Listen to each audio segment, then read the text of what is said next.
Hey, everybody. Welcome. Welcome to Kat's podcast. I'm Kat. I'll be your host. Um, I'm going to try to do this one a little bit different. I've been reading on the other ones, but I'm just going to try to talk it out. And I'd probably be talking fast because I can only get so many minutes in on each one of these.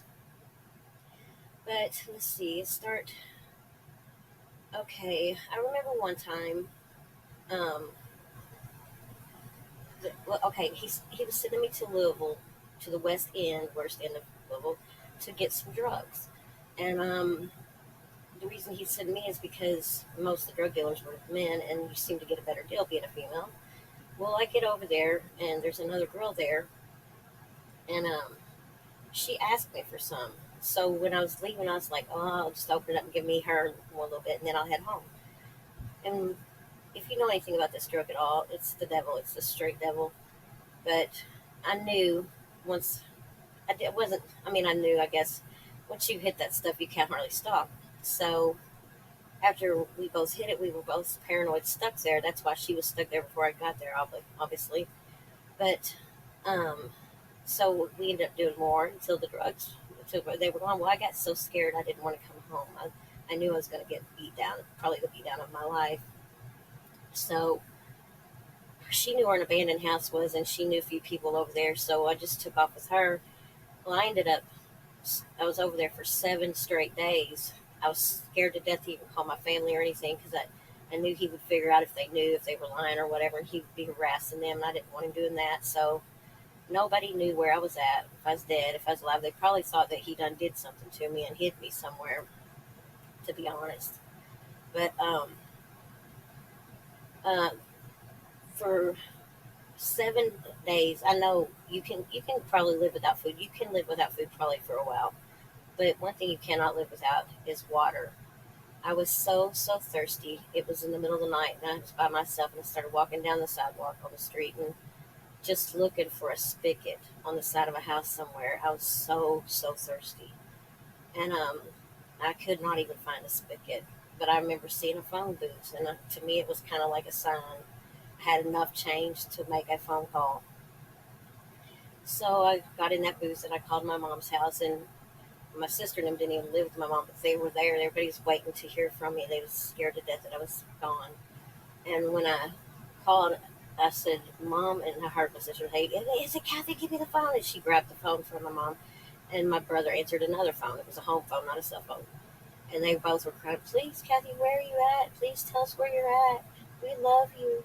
And I was telling them I was so scared to come home, and they said, "Please," and they said, "Please just sit down in the phone booth, close the door, and wait for them." They were on their way, and Louisville was a little trip, but they was like, "We'll be there fast. We're on our way." So her and my brother come over to Louisville, pick me up. They jumped out of the car crying, hugging me and loving me and stuff, and begged me not to do it again. I promised. They took me home, and I stayed there at my mom's that night. But I did talk to my husband, and he asked the next day if I would come down and meet him at his parents. And I thought, well, he'd be at his parents. Okay, I guess I would. So I went down to his parents, got dropped off. After my mom left, only 3 people I seen. I seen his dad working on a car. His brother was working on something over on a picnic table, and he was just sitting there waiting for me. I got out, and I seen his dad look at him almost as like he was saying, "You better take care of your business, boy." And I looked over, and I seen a funny look in his brother's eyes. So and he looked at me and said, "Let's walk back to the field here for a minute." Well, I knew it was time to pay. I said, "Whatever." I said, "Let's go get this over with." So we started walking back to the field. We went probably about a half football field back or something. And he said, "Turn around." And I turned around, and when I did, he shoved me to the ground. And I was like, you know how, like, if you're on your butt, your arms are kind of slanted behind you to push yourself up? I had my arms slanted like that, and he just, like, dropped his whole body weight, 200 pounds, and just dropped on my left arm. Crack. You could hear the crack. Um, when I went to get up, from my elbow down on my left side, my arm didn't get up. I had to pick it up with my right hand. And I pulled it up, folded up, held it to my chest, and went, "You broke my arm." I didn't throw up. I didn't puke. I mean, I guess the same thing. I didn't pass out, none of that. I grabbed it, put it in the thing. I said, "You broke my arm." And he says, "No, I didn't." And he grabbed it and cracked it back down. Oh, I guess I did, and cracked it back up. And I was like, my threshold, my pain threshold, the me being connected to my body, the traumatic whatever you call it, your reaction, none of that. I didn't have none of that. That's how far it had gotten in my life to dealing with that stuff, that it was like I was disconnected from myself. And my counselor years later told me, he said, Kathy, you don't know how proud I am of you. And I said, what do you mean? He said, people that's been through the stuff that you've been through, he said, they don't come out. They don't come out of it like this. He said, I've never seen anyone come out of it like you have. And I was like, huh, and he kind of giggled. He said, no, I'm telling you, Kathy. He said, you don't understand. He said, things like this, he's like, it, people don't recover from stuff like this. Most people don't. And it really made me good and proud to hear that. And I never thought I would come out of it either. Which I couldn't have. God did this for me. I just trying to show you the depths of where my life was and what He's brought me out of. And it's amazing. It's supernatural. It has to. You'll see. It had to have been God. And so, anyways, spent 3 whole days in the hospital.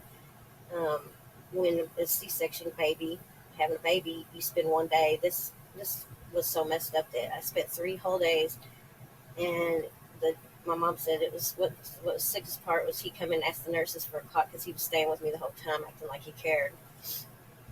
And she said everybody knew what happened. And all right, off of that subject.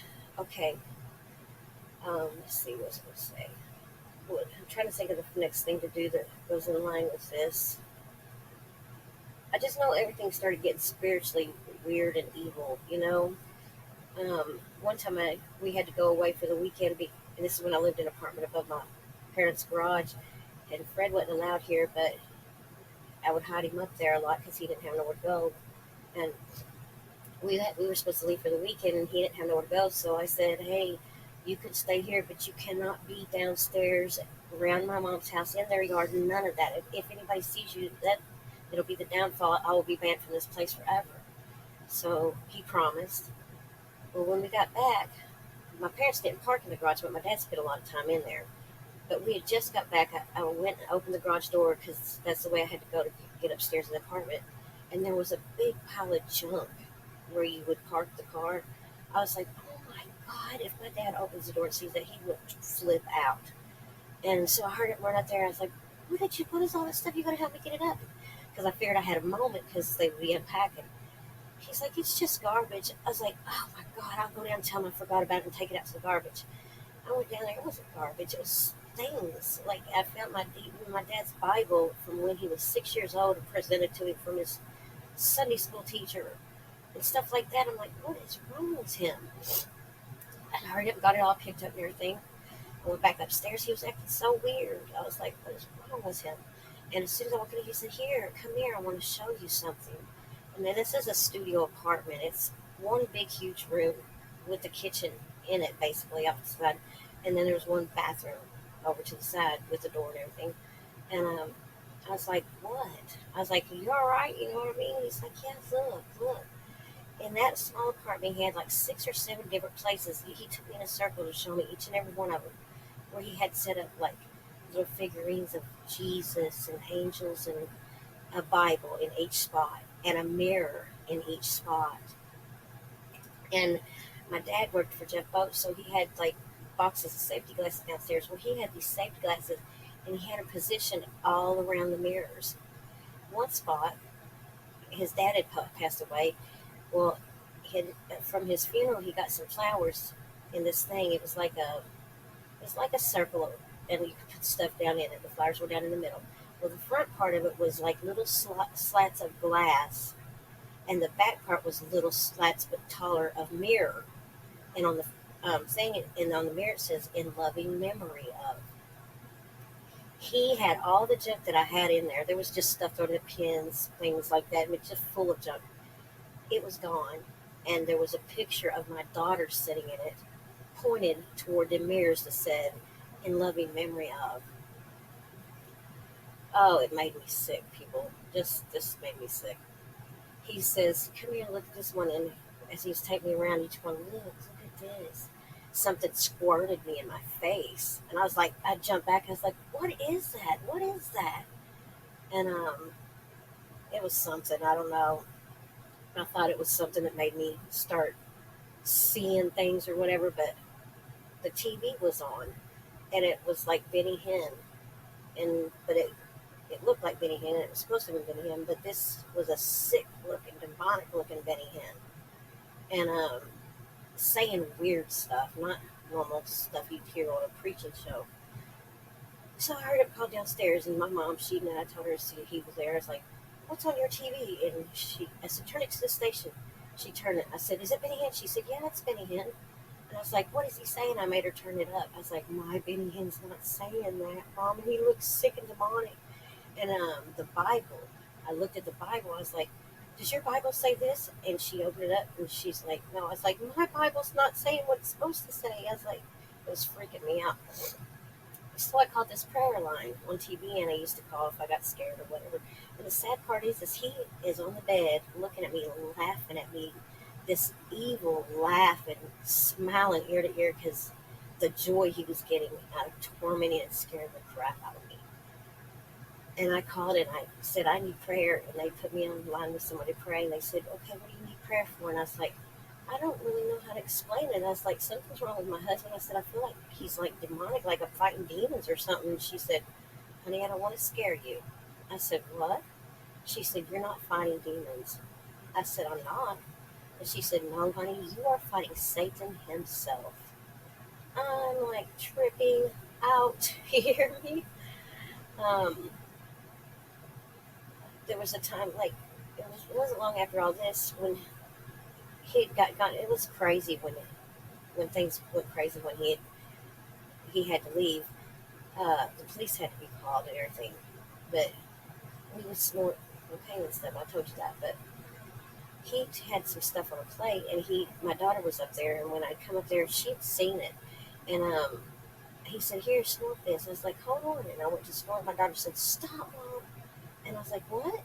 And she showed me what it was, and he had put rat poison on the plate. He wanted me to snort that rat poison. And after he was gone, I got to looking in the freezer, and I had like $300 worth of meat up there. Every package I pulled out had needle holes in them, where he took and stuck a needle in them.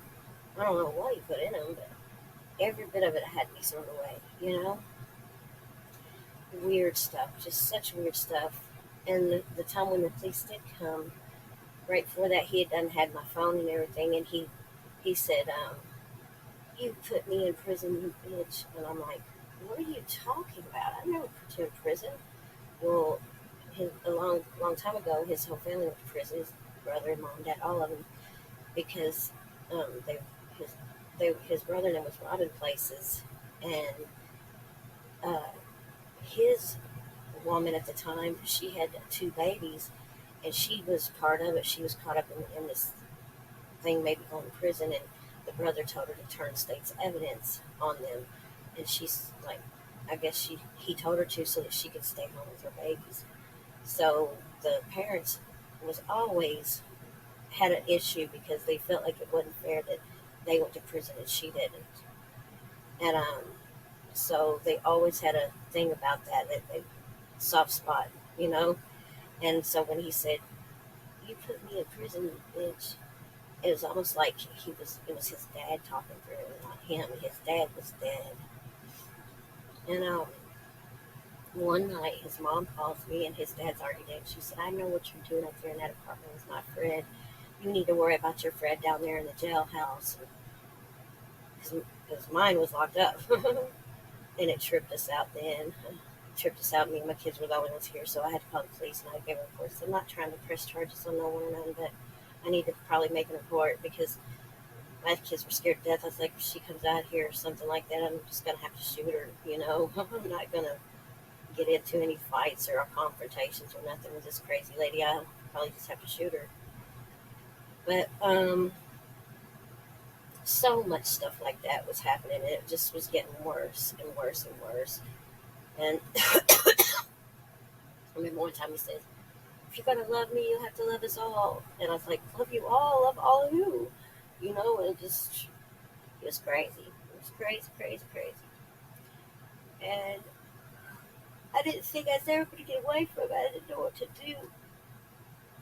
But when I finally got away from it, I he went to jail. I met this officer. He was a detective, Clark County. And I used to couldn't stand him, but he ended up being my best friend for a long time. He really helped me out. He really, really did. And he helped me to get away from him and everything and get a new life. Plus my probation, I'd hit probation with everything, and it was a 6-year probation of crazy, crazy. I had to drug test like 4 to 5 times a week, but I made it. That lady helped me. She's the one put me in counseling and everything, and I ended up um, getting baptized. You know what I mean? And my daughter, because she was 9 years old, she almost died on me, and it was a bad situation. I'm not going to go into everything and all this stuff, but basically, I went into the bathroom at the hospital because she was getting worse. She done stroked out and everything on me. We was at Humana. She was 9 years old. Her dad was in jail. He doesn't even know the intensity of how bad it was. But she had him. They didn't even tell me what it fully was until 6 months later. They didn't find out, but it was like the West Nile virus, but it was called the California virus. It's like a cousin to the West Nile. Same thing. They said just a different name, different part of the country, whatever. But it was the West Nile virus, but it was called California virus. It was from a flea, or not flea, from a mosquito or a tick bite. But it almost took her out. And I went in the bathroom and I prayed. I prayed to God. I was in there crying. My sister came in. She's like, "What's wrong?" I said, "I don't know." And her head swelled up worse, and I just can feel it. I knew if I left, she'd know I was gone because I stayed there the whole time. But they asked me to go home and take a shower. I said, "I'm not going to take a shower at home." And they finally talked me into just going to the house and grabbing my clothes and coming back. I get to the house with my mom, and I said, "Fine, if you all hurry up, grab your clothes, and come straight back, I'll go." Because my sister and my daughter was going to sit there with my baby. But I knew if I left, she was going to know I was gone, even though she didn't know none of us or anything. I just still knew. And when I got back, she was worse. But when we got here to the house, when I got here to the house, there was a white dove sitting on the peak top of the garage. A white dove. I have lived here all my life, never have I seen no doves around here. That dove was sitting on the peak of the top of the garage. And my mom goes, "Look at that, there's a dove. That's a sign of the presence of God." Well, it freaked me out. I was like, "Oh my God, we gotta get back. Hurry, grab your clothes, hurry, hurry, we gotta go." They said, "Okay, okay, okay, let Dad run the garbage out, okay." When I got upstairs, the whole apartment was full of smoke, ready to start blazing. Because where my air conditioner, I'd left it on, somehow it shorted out and it was sitting there burning. So I had to scream and holler for that. I knew something was wrong. I just knew it. And my dad just unhooked all the electric, everything, made sure that was okay. And we hurried and flew back. And I thought her head was bigger. I know it was bigger. But I went to the bathroom crying. I was crying. And the drugs and stuff. And I said, "God, I said, I didn't know much about the Bible. I went to church and everything when I was younger, but to say scriptures and things like that, I didn't know any. And the one that I do remember, my husband always telling me this, as bad as he was, he told me this. He said, "Well, God's word said he'll never give a man more than he can handle." His words always said, I know his word says he'll never give a man more than he can handle. So when I went in the bathroom, I was crying and praying. I was like, "God, I'm sorry. She knows that's God. I should have left her."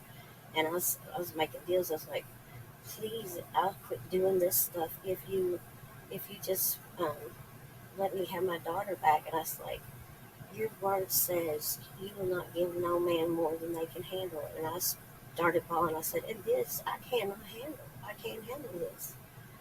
And it was like a miracle, you guys.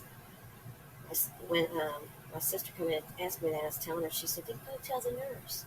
I was like, "Okay," because she had a nurse that was by her bedside it had to stay there 24 hours a day. Well, they had just switched her over to another nurse where they could leave every 4 something hours for so long. Well, I didn't go to that nurse because I didn't like her. I went to the one that was there for 24 hours. And because she knew my daughter's boyfriend, it was his aunt. And I went to her and I said, "Something's wrong." I was like, "Her head swelled up even more and this and that." She goes, "You know what? I was thinking the same thing." She said, "Hold on just a minute. Let me go talk to the doctor." I said, "They need to give her another CAT scan because they're going to a CAT scan from Charlestown Hospital that was a week ago that said, then they sent her home in pain, was a childhood headache.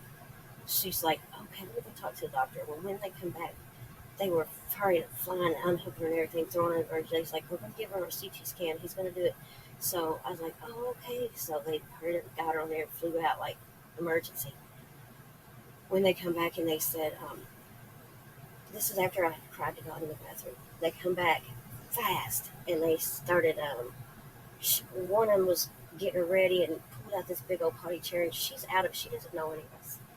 And they're putting her up there, and she's out of it, And she says, the one lady comes over to me, fast talking, like just they're in the fastest. They're in like emergency mode. She holds this little vial to me. She said, this is fentanyl. It is 100 times stronger than morphine. It can kill you. This is something. I forget the name. I always remember it till here years ago.